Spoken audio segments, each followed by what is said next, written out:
Hi everyone, and really warm welcome to our afternoon programme. I hope you had a chance to try out some of our fantastic taster sessions over lunch, and as well, of course, to take a break from the screen.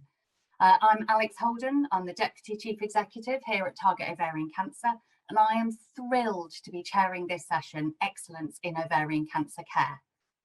I'm delighted to be joined by Professor Sundar, Andy Nordin and Rachel Downing, who will be sharing updates with us on progress towards making sure everyone with ovarian cancer gets the best care wherever they live in the UK. Due to other commitments, Professor Sundar will need to leave shortly after her presentation, but we will hopefully have time for a short Q&A with our other panellists after their presentations. So please do send in questions. I will, of course, ask our speakers to introduce themselves in a moment, but before that, I will just take a couple of minutes to run through some practicalities, many of which you will have already heard in presentations earlier this morning. This session is taking place as a Zoom webinar, which means your cameras and your audio are not turned on. If you would like to share your experience or ask a question of the panel, please use the session chat function that's on the right of your screen. Before we start, I'd like to ask you to remember that everyone here has different circumstances, different situations. So things you hear might be relevant to you or a friend or a family member, but they also might not. And likewise, everyone is at different stages and coping differently. So please keep this in mind and respect everyone's views and concerns. We want to make sure the session is a safe and positive space for everyone that takes part. If you're taking part on behalf of a friend or family member, we ask that you don't ask questions based on an individual's specific circumstances without their knowledge and their permission. And anything that comes out of this session that is not medical advice and is not a substitute for information or advice that you've been given from your own clinical team. So it might be that we don't have the opportunity to answer everyone's questions today. If anything comes up that you're not sure about, what it means to you or someone you're close to, or if you've got any other questions or concerns at all, then please do call our support line to get more information. And so without further ado, let's get started. I'm delighted to introduce Professor Sundar, who's a consultant gynecological oncologist at the University of Birmingham and President of the British Gynaecological Cancer Society, to provide an update on their current and upcoming work. Thank you. Thank you, Alex, and thank you, Target, for giving me this opportunity to talk to this audience. I'm very grateful for this, and it's always, this is a somewhat weird situation to be in, because we would normally do this face to face, but under these circumstances, I think we're all getting used to the Zoom era. So I'll try and do this to a screen, but essentially I'm here speaking on behalf of the British Gynaecological Cancer Society. We're a society of about 520-30 members. Our members encompass the whole of gynecological oncology care. So we have gynae cancer surgeons, gynecologists who are involved in the diagnosis of women with ovarian cancer, clinical nurse specialists, oncologists, radiation oncologists, radiologists, pathologists, allied health professionals, physiotherapists. We even have a statistician who's a member of the BGCS. So it's fair to say that we are the voice of gynecological cancer clinical care in the UK. And over the next few slides, I'd like to talk a little bit about the work that we've been doing to try and improve ovarian cancer outcomes. We're all committed to ensuring that every woman has the best possible outcome from ovarian cancer. And in order to achieve this, and this is an ongoing piece of work, we need to take a sort of multi-pronged approach to getting there. So over the next few slides, I'd like to talk a little bit about the various different aspects that we are exploring to improve care in the UK and to some extent internationally. So the first thing that the BGCS does, and something that our members value and that's freely available, is produce guidelines and consensus documents. And these are extremely useful because it very much sets out what our standard of care should be in the UK. We are very proud of these efforts because they reflect international best practice, but it's also modified for practice in the UK NHS. This is developing guidelines takes a number of people, a lot of work, and each of our guidelines is put together by a whole host of people from all specialties to make sure that the document is as multidisciplinary as possible. We also ensure that the documents are reviewed by our cancer charity partners, Target Ovarian being a very valued member of this. And this means that when we release our guidelines to the membership, that we have a piece of work that is not only internationally up to date, but also completely applicable for practice in the UK, and patients have had a view on this. Our guidelines and consensus documents are freely available on the web. They're often cited by internationally, the world over, because they are such high quality pieces of documentation. So the screenshot I've got is the ovarian cancer guidelines. This is now a couple of years in, and will be the next revision will be starting next year in 2022. Sudha, sorry to interrupt, it's Alex. Your slides aren't showing. Could you try launching them again? We just can't see any of the slides. Oh, sorry. To interrupt you. Thank you for that. That's really helpful. Thank you for telling me. So that's one piece of work that we've done. The other piece of work that I'm really quite proud of, because we did this just before COVID was kicking in, before lockdown, and we got a group of people together for putting together recommendations for BRCA testing, both blood testing as well as tumor testing. It was the international first piece of guidance that we produced. And more importantly, we made sure that we discussed issues around consent and when it is acceptable for patients to be approached about testing, and what patients might feel, and the unanswered questions that patients may have that we need further research and deliberations on.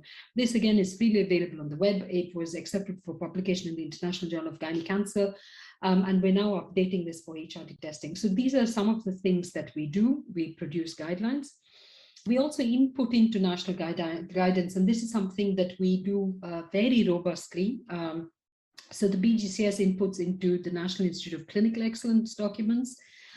So for instance, we've got ongoing work from NICE on familial cancer. A couple of our representatives are on the panel.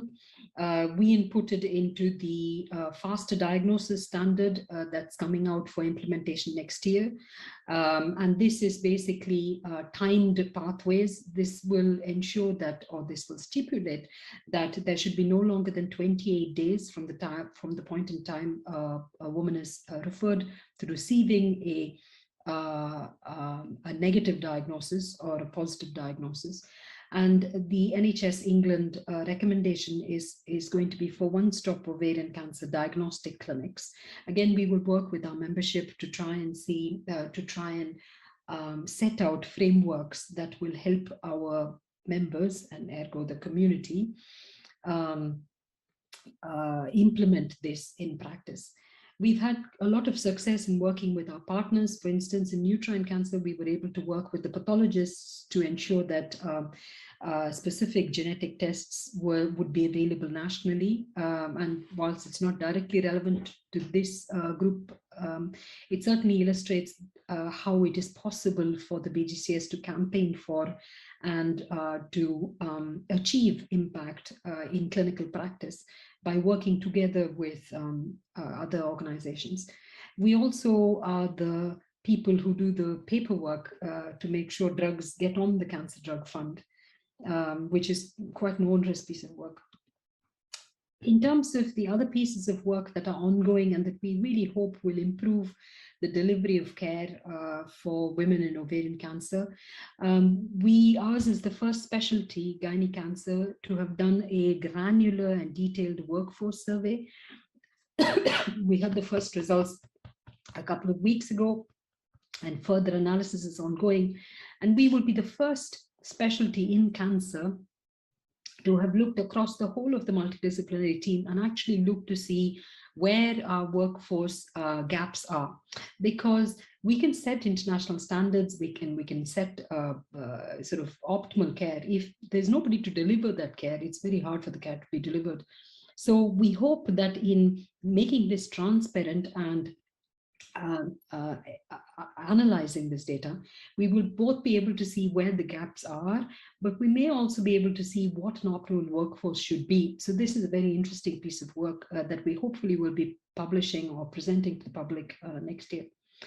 We're ongoing in very final stages of development and close to release work with our colleagues in general surgery, in colorectal surgery, and upper GI surgery to establish a framework for joint operating. As many of you will be aware, ovarian cancer surgery often requires multiple specialists to be involved, or gynecological cancer surgeons to perform multiple different operations. And so for the first time, we'll have a framework for how we can have safe governance in these joint working areas, which again sounds very boring, but in fact will translate into safer operative outcomes for patients.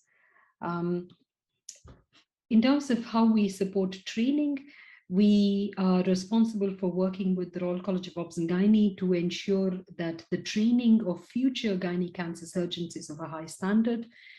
We've worked both with the College of Obs and Gynae in this country as well as the European Society of Gynaecology to ensure that every specialist in the UK who offers gynae cancer care, gynae cancer surgical care, is trained appropriately. This year, we've started new fellowships. These are with Basingstoke, who are a peritoneal carcinomatosis center, and we are supporting our trainees to go there and have special additional training for a few months each. And we fund these things. We offer fellowships for trainees, clinical nurse specialists, allied health professionals, consultants, and teams to upskill. And this is the commitment that we've put into place for the next 3 years, that we will support the ongoing upskilling of colleagues who are looking after women with ovarian cancer. And also, recently for COVID, we've worked with various organizations, including the Royal College of Obs and Gynae and NHS England, to ensure that patients are prioritized. We've worked with our partners with Target Ovarian Cancer to ensure that this the changes in guidance is properly communicated, and there's a sort of two-way throughput of information, both from patients and carers to us, and from us to patients and carers.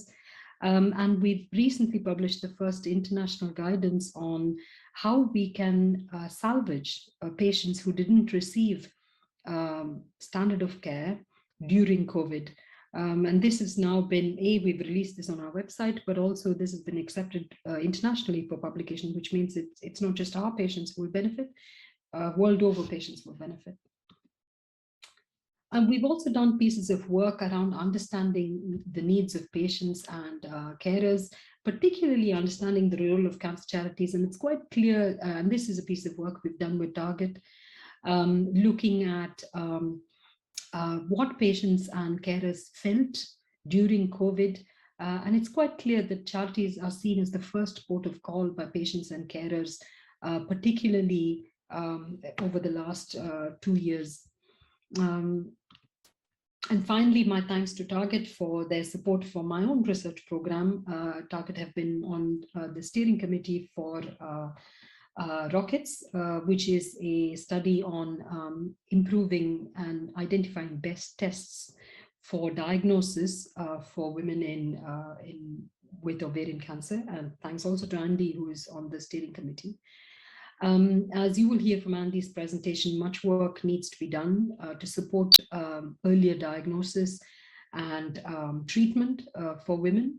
And I'm hoping that rockets, when it comes out, when the results come out next year, will